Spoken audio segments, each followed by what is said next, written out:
It's time for the Onyx News. Extraterrestrials, time anomalies, dimensions, remote viewing, UFOs, UAPs, and USOs, ghostly encounters, abductions, Bigfoot, and more. Your end of the week news source for everything unexplained. Here is your host for the Onyx News Podcast, Margie K.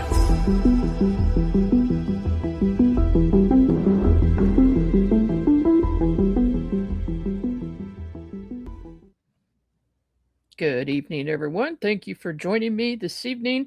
This is another episode of Onyx News, but it is unlike any other because we are launching a brand new association tonight with this broadcast, of course, Friday the 13th.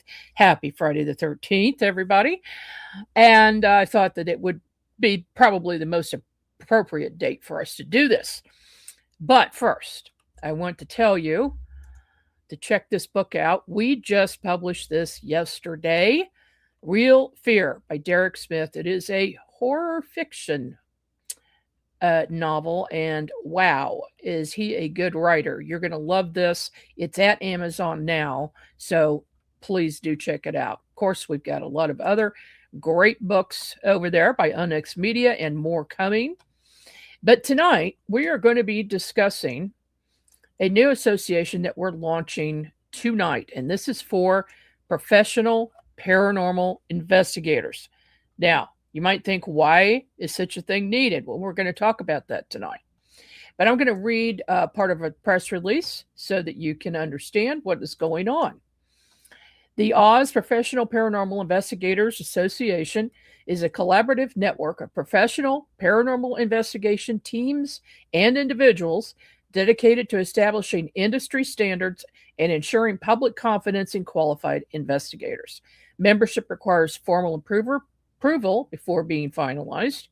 Members receive several benefits, including discounted access to certification programs and workshops, rights to use the official logo, a monthly newsletter subscription, which is digital, and digital access to the bi-monthly, which is now going monthly again this month, Onyx Magazine.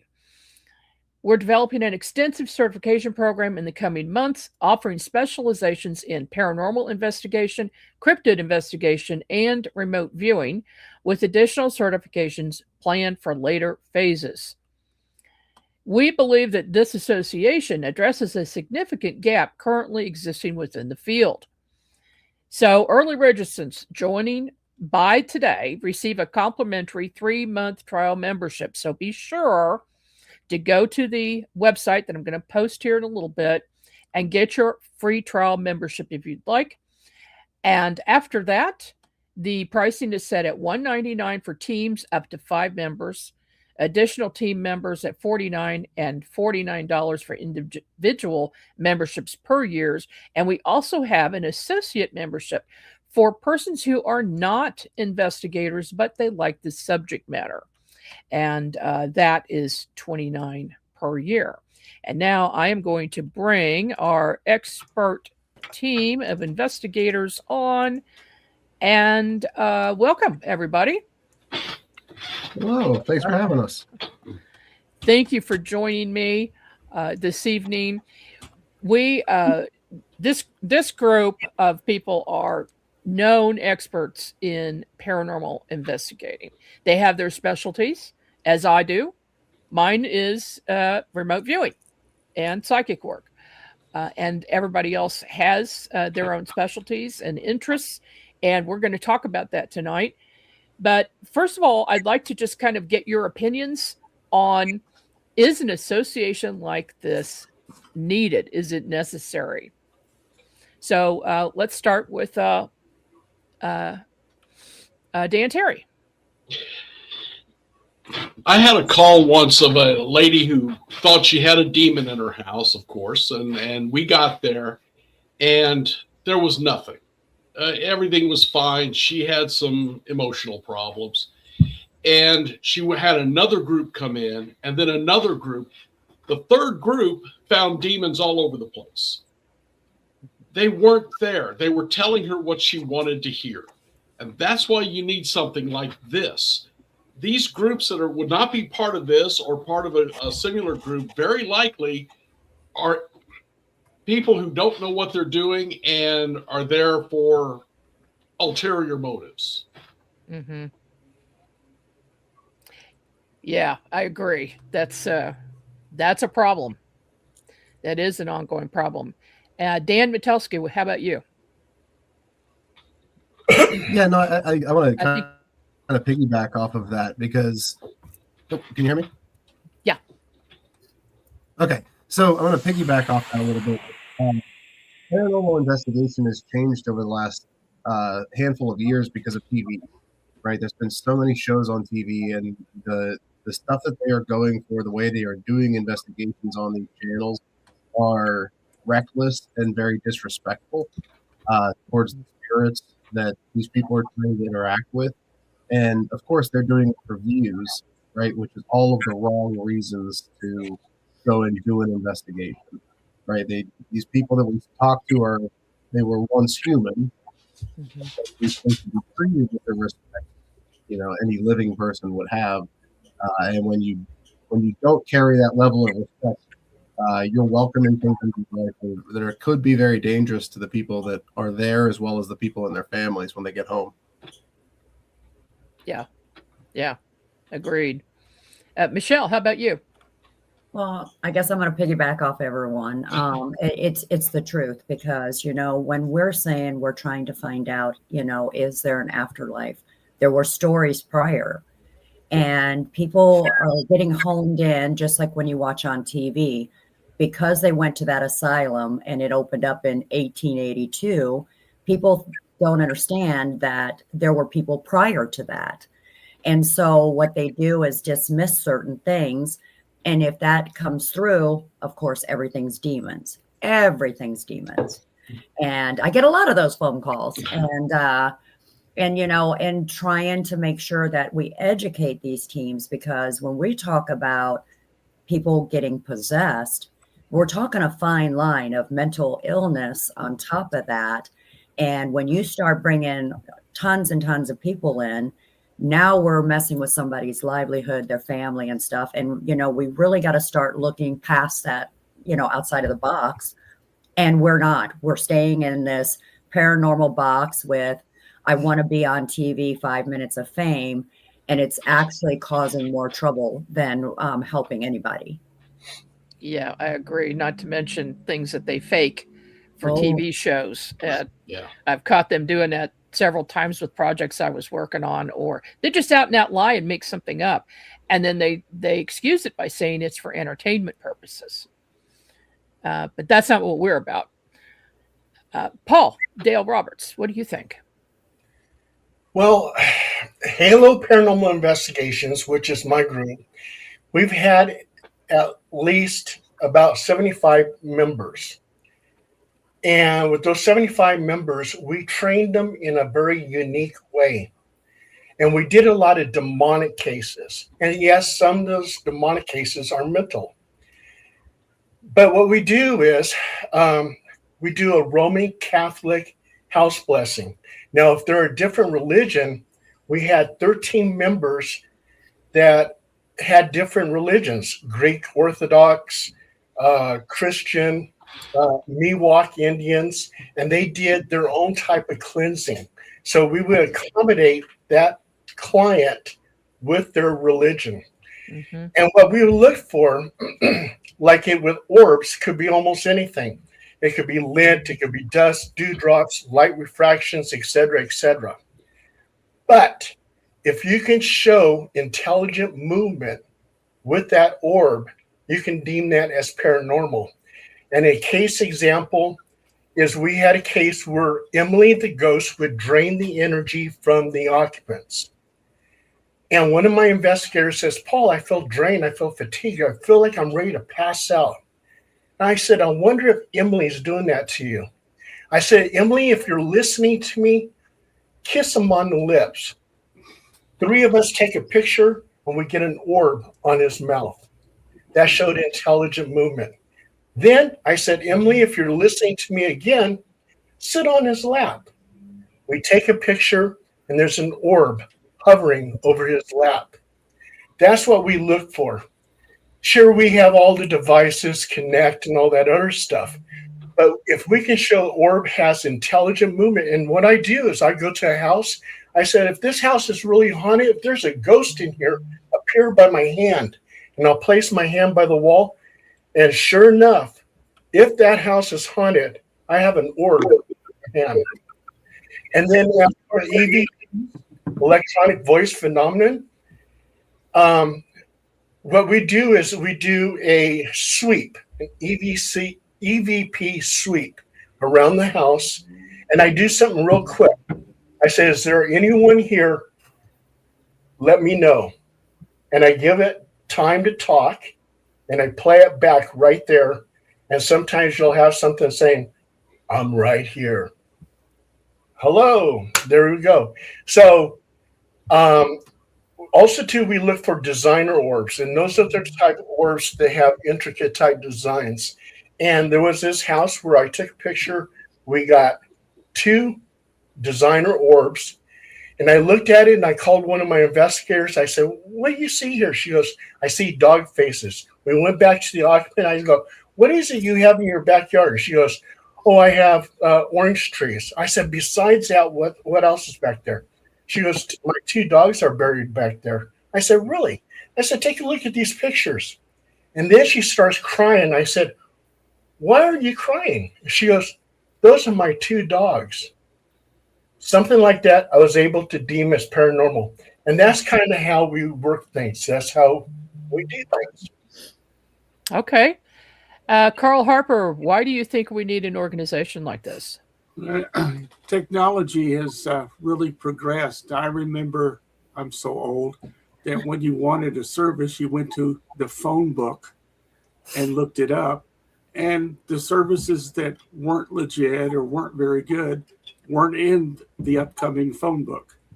And now in the age of scams and spam, having an association that can verify a service, I think is definitely beneficial, because so many, and I include myself, so many of us get scammed and spammed every day that it's hard to separate the real from the fake.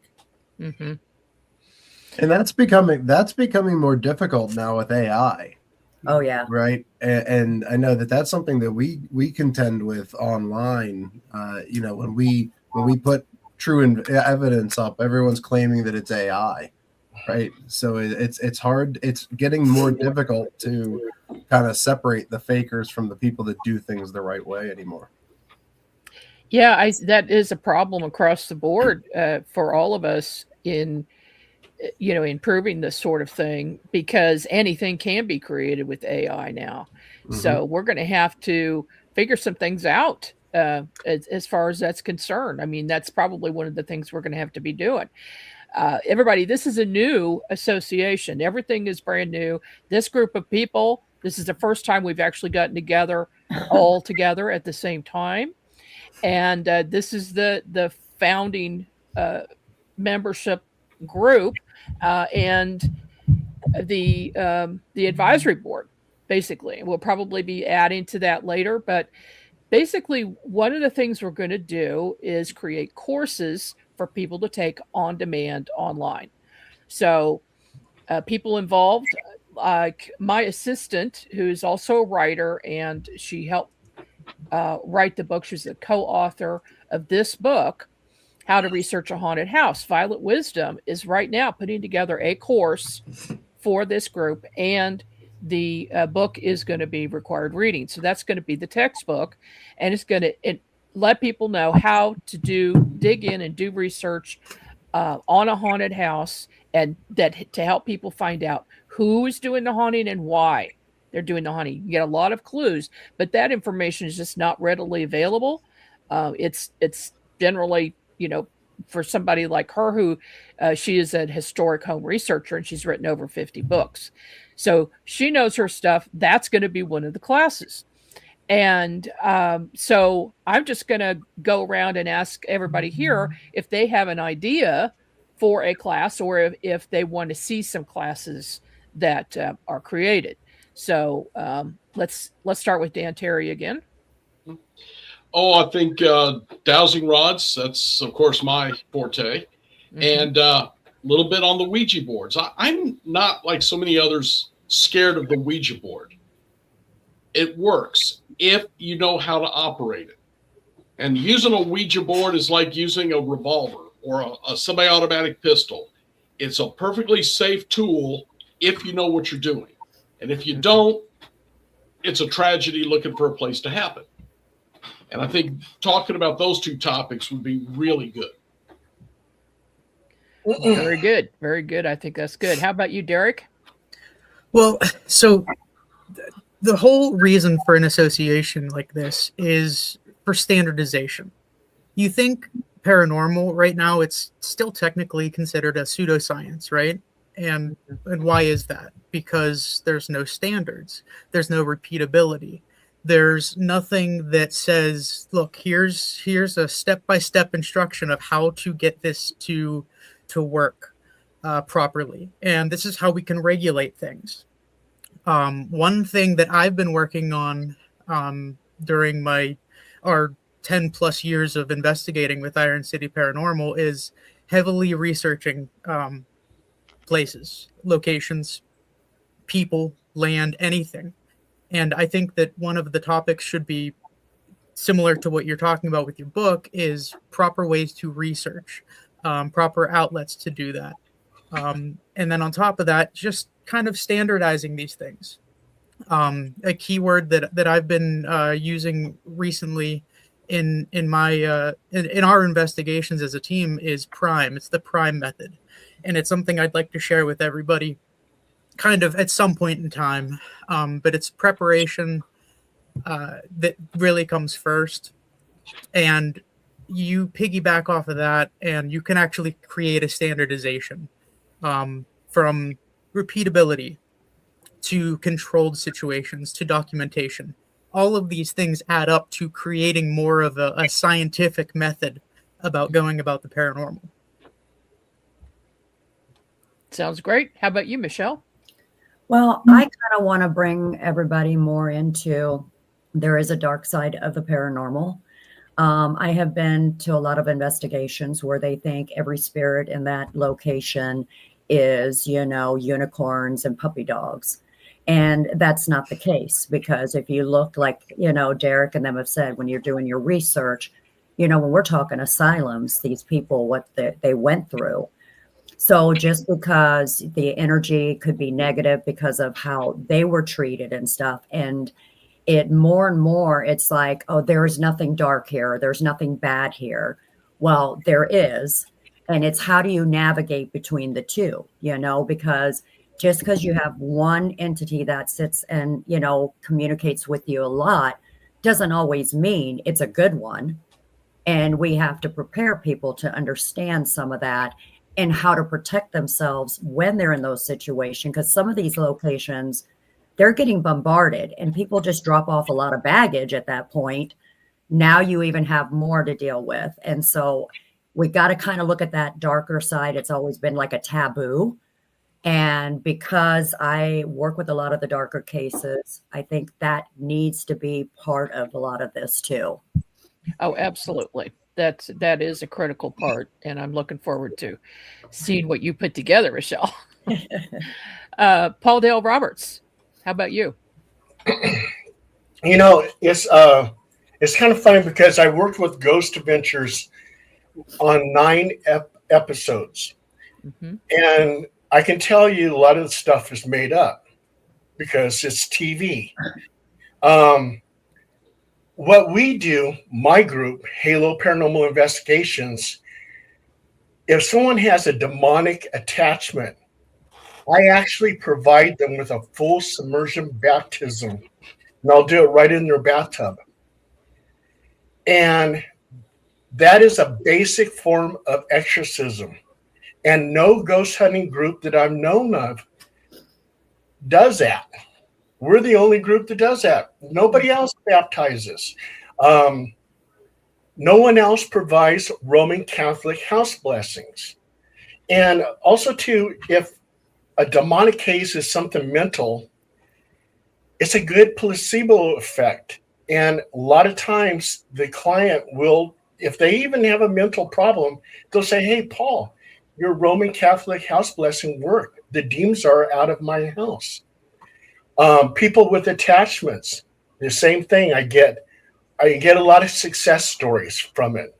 Unless they do something bad and they go back into the dark arts and the demon reappears. Right. Yeah. And sometimes that happens. As for a schooling to be a professional ghost hunter, I worked with Nancy Bradley, celebrity psychic.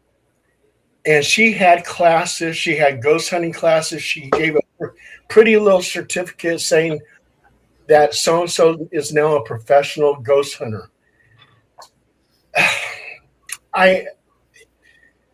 There was just so many ghost hunting groups out there that they looked at the Nancy Bradley thing and they just kind of chuckled and laughed.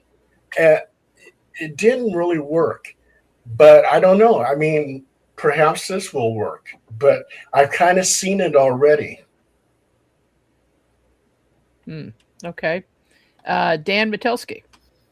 So obviously when people were first starting to get into investigations, I think that I know that we would have benefited from a rundown of equipment. How does it work?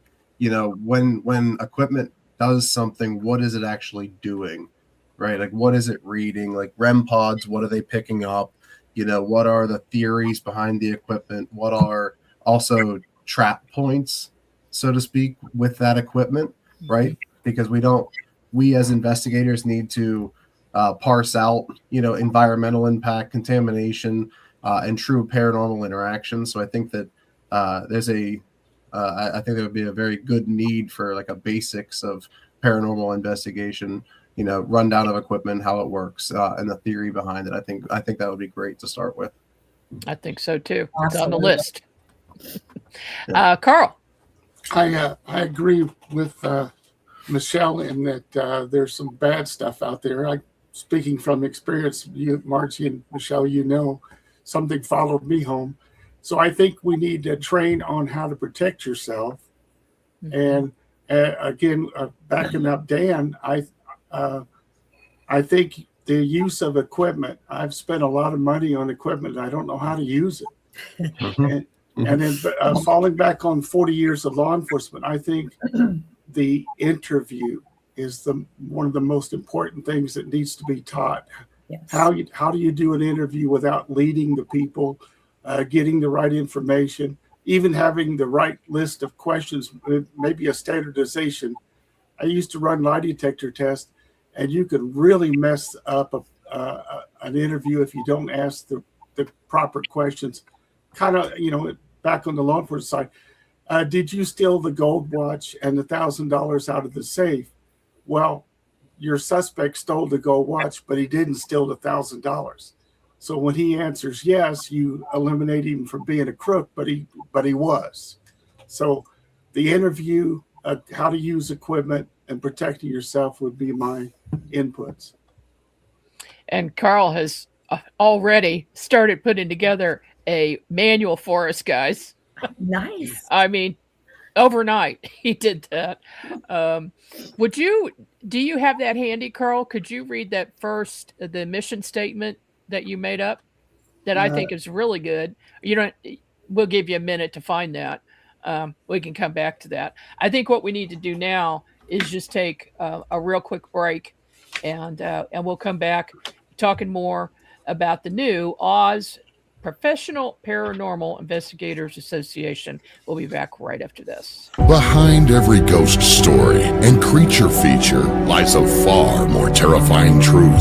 The real monsters wear human faces. In the chilling book, All Monsters Are Human, from Derek Smith, 10 Twisted Tales expose the darkest parts of the human soul. From killers hiding in plain sight to obsessions turned deadly. Each story story invites you to step into a shadowed world where morality unravels, and the only thing more terrifying than what lurks in the dark is who. These aren't just horror stories. They're reflections of ourselves, showing what happens when fear, rage, guilt, and desire take control. Visit nxmedia.com for more information on All Monsters Are Human from Derek Smith. And you can purchase them at amazon.com from nxmedia.com. The truth, it's out there, and it's waiting for you. The Unexplained Network is your source for the best in paranormal programming, live video streaming, and audio streaming from hauntings, UFOs, Bigfoot, cryptids, and the ever-expanding realm of the unexplained. Listen live or on demand now on Spreaker, Apple Podcast, Spotify, iHeart, and Pockets all over the World Wide Web. The Unexplained Network, where unexplained lives.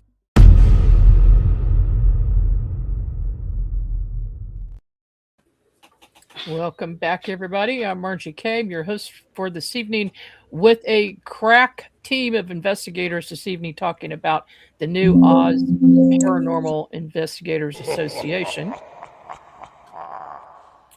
And yeah, we're rocking and rolling. We've got 7 workshops already planned just tonight, right? Now, one of the certifications is remote viewing certification. And since I already had completed that a long time ago, that is up. So that's ready to go. We've got 1 certification done. Now we're going to do paranormal investigator, and then we'll do cryptid investigator later. So the idea basically is to create a place where people can go to get good information. They can take courses. If they want to have a certification, they can get a certification. They can be an approved team. So part of this is creating teams around the world where we can refer people. So we want to be the place where people come for help, and then we can refer a paranormal investigation team who has been approved by us, and also create certification. So if they're a certified team, that will give people more confidence. They'll know that they're going to somebody who is a pro at what they do, and they respect them, respect their property, do it the right way, and everybody is on board. And I think, years ago, 15 years ago, I was at a paranormal conference in Springfield, Missouri. And I was there as the UFO person, because I do that too. And the thing that I was hearing from cryptid investigators and paranormal investigators was there's no place to go to get all of those subjects taken care of. If somebody's got one thing, they usually have something else happening too. And so I would just like to ask everybody here tonight. But first, Carl, did you find that statement that we were talking about? You want to go ahead and read that real quick? Oz Paranormal Investigation Group is dedicated to the objective, respectful, and ethical investigation of unexplained phenomena. Our goal is to provide support to individuals experiencing paranormal events, to document and analyze such occurrences using sound methods, and to educate the public about our findings. We operate with integrity, open-mindedness, and a commitment to the truth, wherever it leads. I think that sounds perfect. What do you guys think? That's great. Couldn't have said it better ourselves. Yeah. Yeah, that's what I thought. You're hired, Carl. So I just like to ask everybody, how do you feel about, you're doing paranormal investigations, but there's something else too. There's a cryptid sighting, there's a UFO sighting, there's a portal, something like that going on. Have you run into cases like that? And do you think it is important to know about these other things? So I'll just, whoever wants to go, just take it away. I'll take it over here. I did Mount Shasta, and Mount Shasta is known for everything. You got Bigfoot. You even have Bat Squatch back in 2009. You had the last of the Lemurians that supposedly live underneath the mountain. You have UFOs going in and out of the mountain. So you got UFOs, you got cryptids, and you got ghosts. You got all kinds of ghosts because they had massacres out there. So yeah, I believe that, well, myself, I'm a 14 investigator. That means I investigate all things paranormal. Mhm. And I do believe that it all connects. Yeah, me too. Me too. Michelle, what do you think? Yeah, I mean, I am lucky enough to know some of you. And so when I do run into something like that, I actually have where I can reach out and say, who would you recommend? How can we put this, person together with this family? So, but you think about it, there's a lot of them out there that doesn't. And so to be able to kind of put all of it together and have some knowledge of all of it, to at least know we can guide them in the right direction, I think that's really important. Mm-hmm. Anybody else have any comments on that? I think, Margie, you need to bring up North Farm. Bring up North Sorry? Farm. North Farm. North Farm? Uh-huh. Well, okay. Yeah, that's a case where this lady had multiple UFO sightings and photographic evidence on the security cameras of UFOs in her yard, balls of light, a 50-foot tall monster, an 8-foot tall Bigfoot, you name it, was going on there. And it's probably still going on there, but we can't investigate anymore because it has now changed hands. He's no longer there. But Carl, being an ex-sheriff, knows everybody, and he contacted the local law enforcement. And sure enough, they were very well aware of that particular location, which is in the middle of nowhere, north of Kansas City, some distance. And yeah, there are just places like that, including the main thing about this is that she got a picture of a portal opening that looked like a tornado. It was transparent. It was kind of a reddish color. It's just swirling and swirling and swirling, and it was right across the street from her location on another person's property.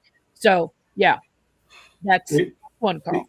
If you had a checklist, there was fairies, orbs, ghosts, Bigfoot, Mothman, UFOs, the portal. The only thing that was missing from the bingo card was cattle mutilation. And the next day after we quit investigating, the neighbor brought in a truckload of cattle. So I kept waiting for that phone call. And we're still waiting, but yeah. All right. So moving forward, what other courses do you think are important? Other subject matter that we could throw into this mix that investigators want to hear about? And also, we want to hear from the public on this too. You can, get your 3-month membership, send in your ideas. We want to hear them. You can send them in by email. And I will be dropping this information up here in just a minute. But the website is ozinstitute.org. That's got everything on it that you want to know. And yeah, we want to hear your ideas too. But are there any others from this group tonight? Anything we're missing? Well, like with my team, I have people who are specialists in certain things.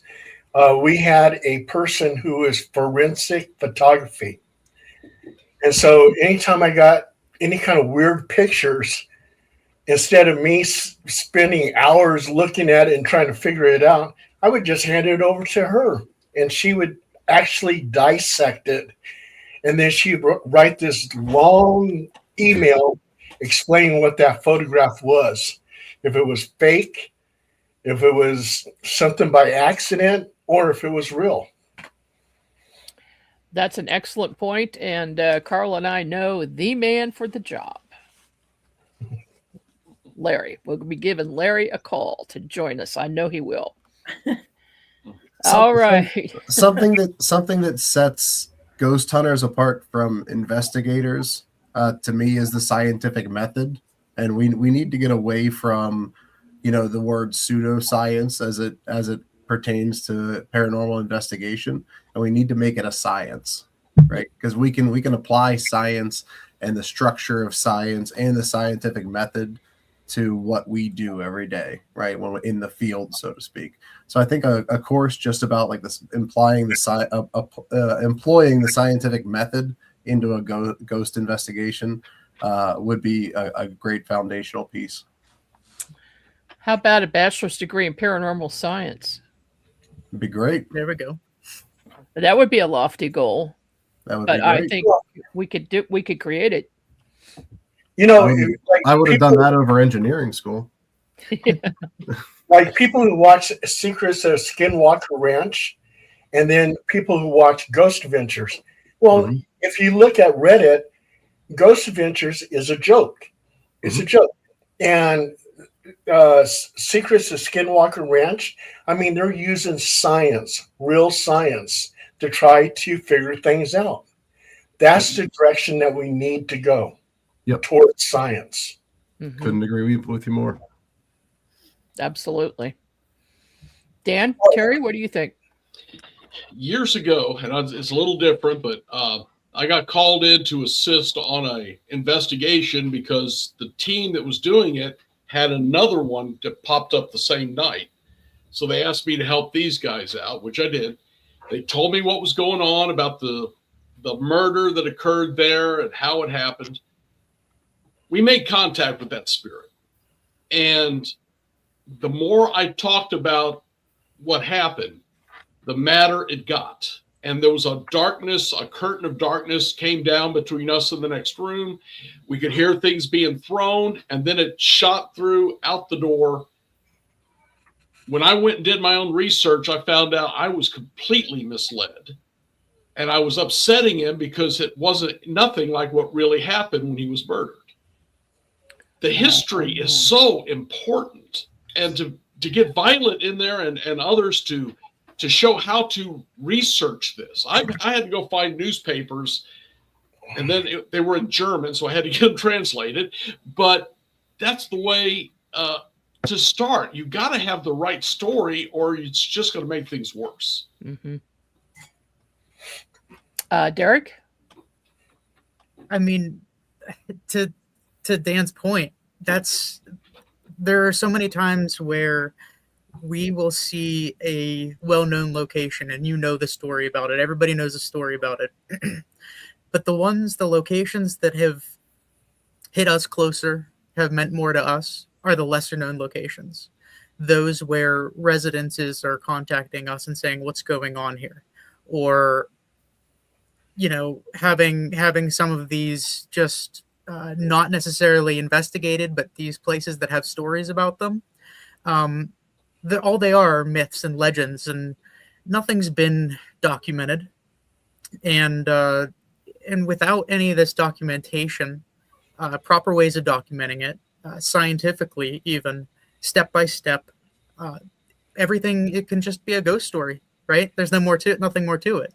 So I think a way on adding to that research and scientific level, proper foundations of documenting things, which is really a big part, Margie, of us getting with UNX magazine to document our findings and everything.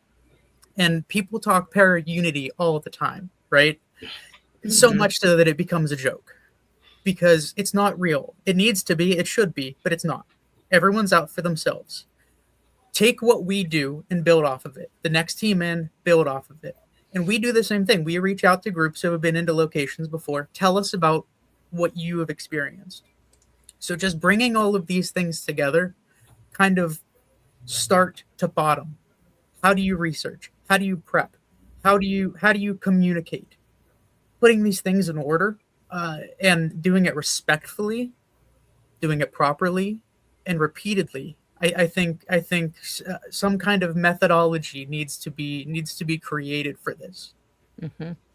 You know, comparing to the UFO side, there's websites you go to make your report.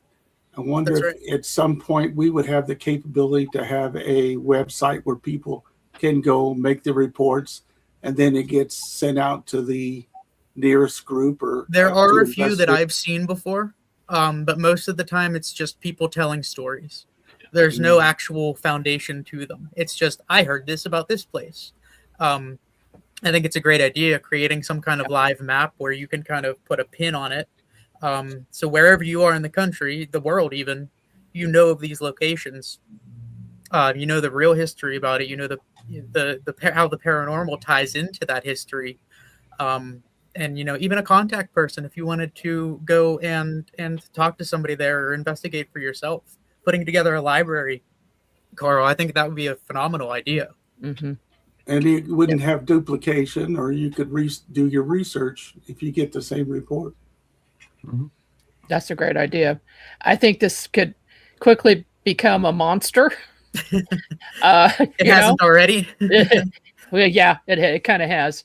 I do want to show everybody our logo for the association. Anyway, that's their working logo. We might come up with something different later. But now there's also the opportunity we mentioned earlier to have individual groups, teams in different cities who are approved by us, and we will refer people to them. But the first official Oz group is in Kansas City, and Carl made this logo for us. We've got 6 or 7 team members right now that we are actually launching tomorrow. We're doing our first meeting tomorrow and introducing everybody to the group. And what we're going to do is hold monthly or bi-monthly meetings, and we're going to tell everybody about our investigations, what we have found, and then also have guest speakers come in by Wi-Fi. So we meet at a restaurant. We meet at Johnny's Tavern, where we've been meeting with MUFON for a long time. And it's kind of the same group of people, but we can't talk about anything other than UFOs with MUFON. So, we've got this whole separate deal here, and that covers basically everything. And so we've got that going. I'd just like to go around then and let everybody talk a little bit about some difficult case you worked on that it was really hard to figure out what was going on at that site, where the people were very disturbed by it, and maybe you did or did not come to a resolution at the end of it.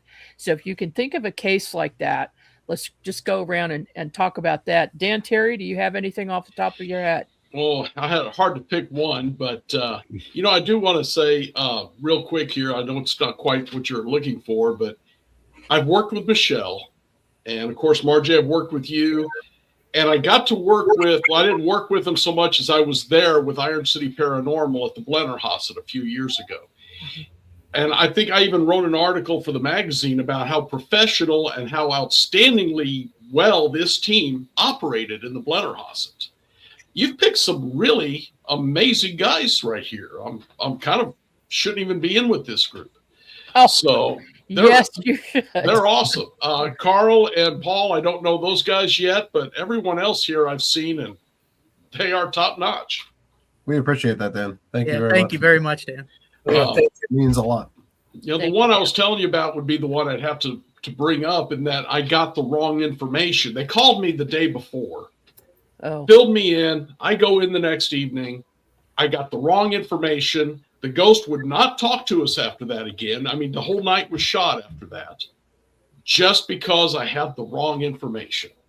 And I just can't push that.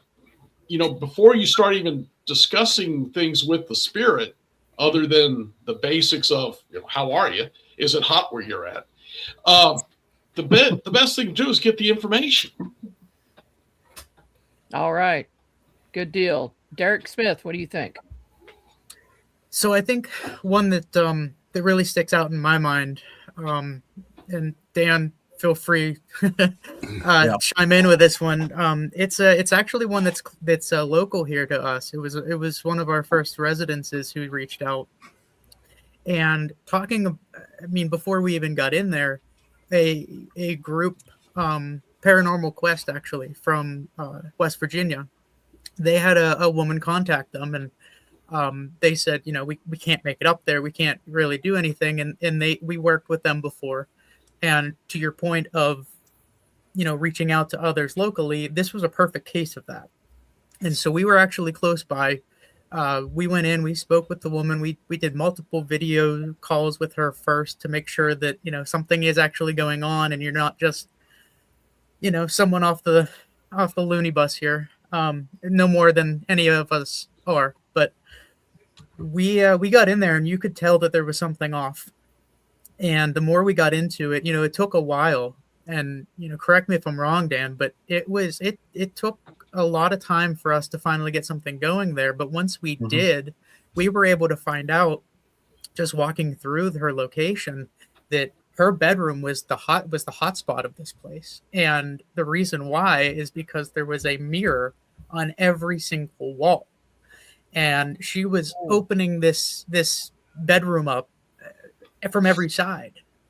With her bed right in the middle. There was mirrors it was the on both epicenter. sides, one at the head of the bed, one at the foot of the bed. It was just unnerving to walk into that space, right? First thing we said is cover those up.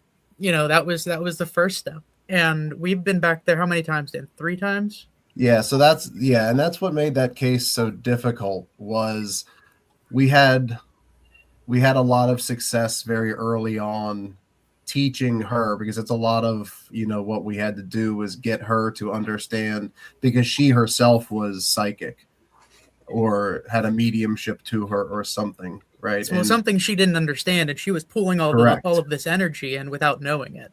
Correct. And we were leaving her with tools and equipment, like prayers to say, and, crystals to use for protection and different things that she herself has to maintain. We asked her to maintain that shield because she kept bringing it in. We would leave, and then she would start doubting herself. She would watch, crime shows and things that would pollute her head, and she would just sit in her bedroom all nights of the hours of the night. So she was bringing all of this energy into the home, and she took all of the things that we gave her and told us why it didn't work and stopped using it. Well, then she kept bringing it back in. So after a while, we had to, respectfully tell her, like, if you're not going to follow what we're leaving with you, there's really not much we can do. We can make it okay for a day or two, but if it keeps coming, if you keep welcoming it back in, it's going to keep coming back in. So that one was a difficult one. And we eventually stopped hearing from her. So I don't know if, last we heard everything was going well, but we really don't know where that one's at. And it's just something that's stuck with me, Well, unfortunately, that happens too often, where the person is actually creating the phenomena themselves. Paul, what do you think? Well, I've had a lot of difficult cases, especially my demonic cases. One case, the person was a hoarder, and the demon was telling him to hoard. And it was a total mess. So mess. I mean, they even took out the toilets out of the bathroom, and they were doing everything they need to do in the garage. That's how disgusting it was. That was one. Another one, I was actually chased out of the house with a woman with a baseball bat. So, I've had some strange demonic cases. And that's why my investigators gave me the nickname the Demon Warrior. So that's how I became a warrior. I'm going to tell Carl, I used to be in the Army for about 12 years, and I worked with the drug suppression team. I was an undercover MP in Germany. So we always look for statements that were consistent. So when we interview somebody, the interview process is very, very important. And like when I do an investigation, that's the first thing I do. I interviewed the occupant. And sometimes they get messed up because they're telling a lie. Okay, they said, okay, the demon showed up at 3 a.m. Later on, I go back to it, and the demon showed up at 10 p.m. So which one was it? So yeah, the interview process is very, very important. As soon as I see that there's something that's not consistent, I know it's probably made up. So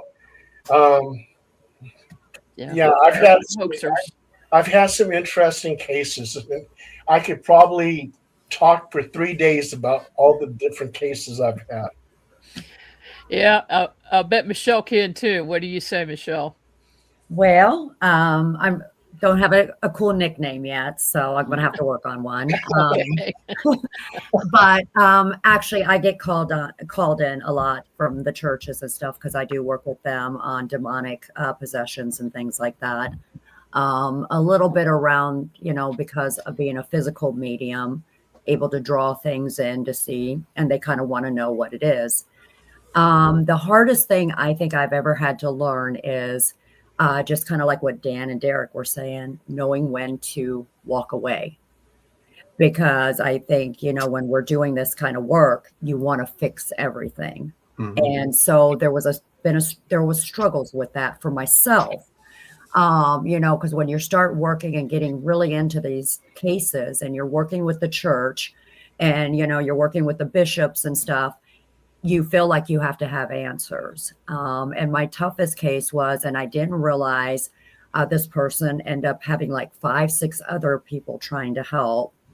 As we were trying to help, we end up losing that person. And that was like one of the hardest things I have ever dealt with. It's still kind of a nightmare for me, knowing that no matter what we did, it wasn't going to change the outcome. But how do you deal with that? And that's why like I said, this is going to be so important, not just with the scientific stuff, but we're dealing on certain levels. And how do we teach a lot of these groups and stuff, just like you guys did, knowing when you cannot help anymore. Mm-hmm. And to get that phone call from the children of this lovely lady saying that she took her own life because she couldn't fight the demons anymore. Sorry, it's hardcore. And that's why it's so important that we get these messages out, because Paul said it, you get placebo effects on things. But when you start really working and you start bringing stuff like that in, and you don't know and you can't control it, just like the lady with the mirrors, you don't know what's coming in and out. I mean, that is your portal. Mm-hmm. You have to start really learning, you're not a superhero, and you got to know when to walk away or when to say, hey, I need to bring other people in, because your ego is not going to help these people. It's really hard to do because you start caring. You start spending time with these people, getting to know them. You spend hours upon hours with them. And it's really hard to do that because you really do care and you really do want to help out. And it's difficult. And, one thing, you're trying to navigate, and you're trying to make sure they're at peace, not realizing it's, disrupting your own peace. And then now it's become personal, because now it's not even about that person anymore. It's about what you're fighting. And then you're like trying to go, okay, and so it gets pretty hard. Like I said, losing her was a really tough thing, even though we knew the outcome was going to always be the same, no matter who jumped in, because that's how far she was from it. I think that's one of the reasons that I think this group is necessary. I got a case through MUFON and made contact with a retired elderly gentleman that lived alone at the time out in the middle of nowhere. And as I'm interviewing him, it turns out there was no UFO, UAP activity. It was paranormal. And we kept talking, and he talked. I learned that his family had been abused, that he was being attacked at night. He went to psychiatrists, doctors, and And he had been attacked so much, he put game cameras in his house and actually caught entities on these game cameras. Well, MUFON, of course, you can't do anything with it.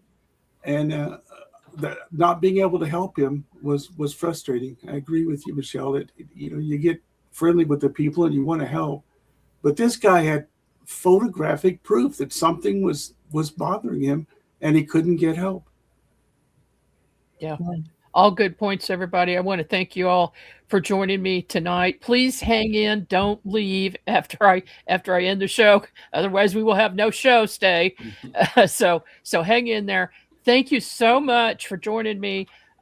This is the launch of the Oz Professional Paranormal Investigators Association, and I hope you will check us out, join us, and let's get this thing rolling. Thanks, everybody.